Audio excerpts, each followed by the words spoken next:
स्वामी की, आचार्य गुरुवर श्री ज्ञान सागर मुनि महाराज की,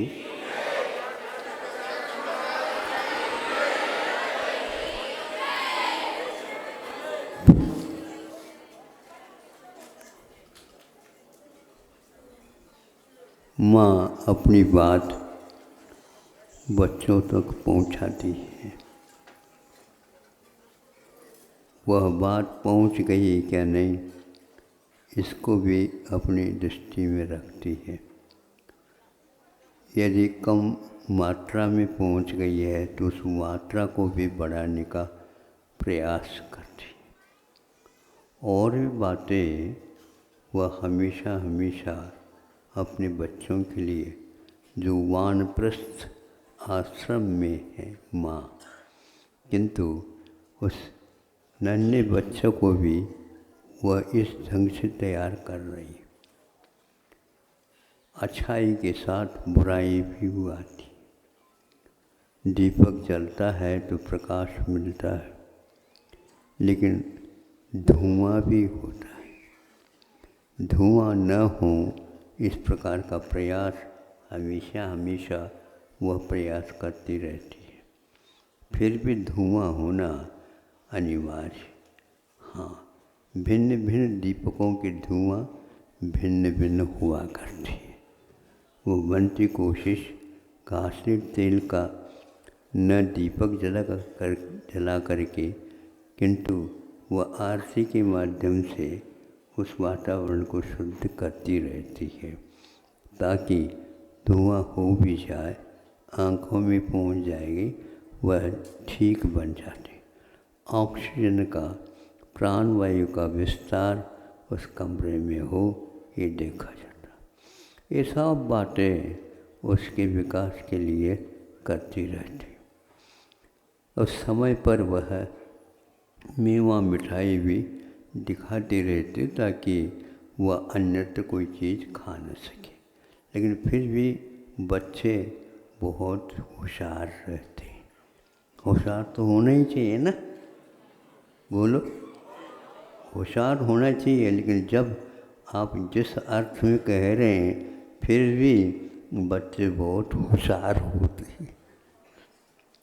उस होशियारी को भी दूर करने का वो प्रयास करते, और बैठे बैठे अपने गोद में से बच्चों को नीचे रखे अपने काम करने लगे। फिर इसके उपरांत आकर पुनः बच्चों को देना चाहती थी, तो एकदम दृष्टि में आ गए। क्या आ गई? अब उत्तर मिलेगा। उसी समय पर बच्चा भी होशियार होता है, उसने भी देख ली, माँ ने मुझे देख लिया। अब क्या करें? दोनों ने दोनों को देख लिया। अब वह बिल्कुल घबराने लगा लड़का कि अब क्या होगा, क्या पता होगा तो वही मरम्मत। क्यों हंस रहे हो? मरम्मत जानते हो? उसमें ये है, मरम्मत का अर्थ है मरोमत, जियो अच्छे ढंग से। अब वह अपनी आँखों से रानी दुर्गावती बन गए। वो घबराने लगा, अब क्या कर, क्या पता। अब इसमें कौन सी सेक्शन है? पहले आँखें दिखाएं। किसी को न देखे हुए वह एकदम थूकता तो वहाँ पर क्या था? मिठाई और कोई खाना नहीं था, किंतु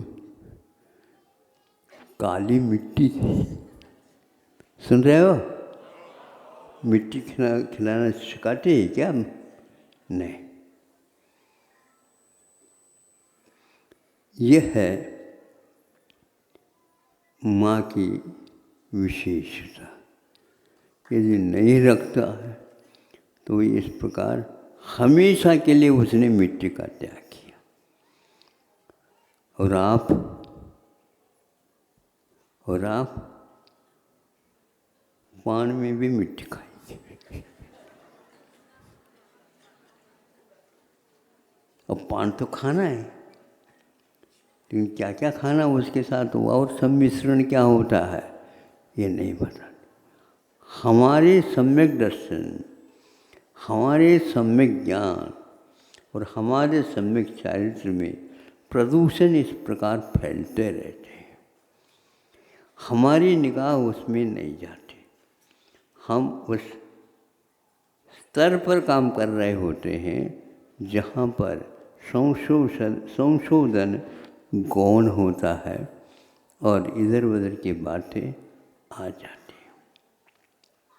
परीक्षाएं होनी चाहिए, किंतु परीक्षाएं बोझ नहीं होना चाहिए। परीक्षाएं होना चाहिए, परीक्षाएं एक तनाव पैदा नहीं करना। परीक्षाएं हो किंतु मात्सर्य इर्द गिर्द न आए। छोटा दीपक भले हो किंतु उसके पास बहुत दूर से दौड़ते हुए रात आती है, लेकिन उसके बाद वह सामने और आ नहीं सकते, भले ही छोटा दीपक क्यों ना हो। पक्की बात है, जिस गति से आती है उसी गति से वह भाग भी जाती है।